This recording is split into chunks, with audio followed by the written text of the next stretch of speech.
بسم الله الرحمن الرحيم.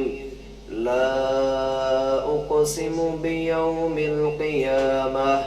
ولا أقسم بالنفس اللوامة أيحسب الإنسان أن لن نجمع عظامه بلى قادرين على أن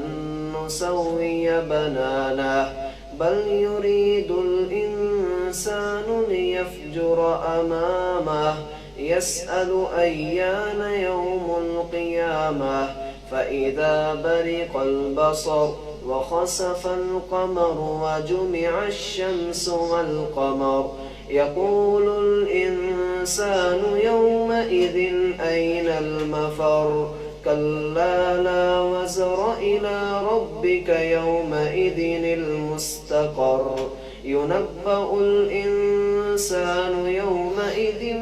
بما قدم وأخر بل الإنسان على نفسه بصيرة ولو ألقى معاذيره لا تحرك به لسانك لتعجل به إن علينا جمعه وقرآنه فإذا قرأناه فاتبع قرآنه ثم إن علينا بيانه كلا بل تحبون العاجلة وتذرون الآخرة وجوه يومئذ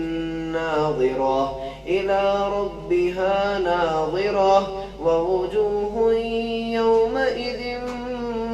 باسرة تظن أن يفعل بها فاقرة كلا إذا بلغت التراقي وقيل من راق وظن أنه الفراق والتفت الساق بالساق إلى ربك يومئذ المساق فلا صدق ولا صلى ولكن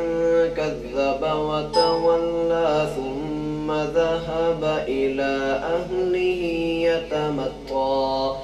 أولى لك فأولى ثم أولى لك فأولى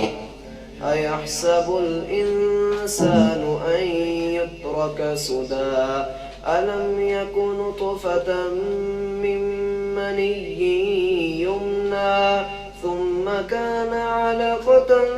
فخلق فسوى فجعل منه الزوجين الذكر والأنثى أليس ذلك بقادر على أن يحيي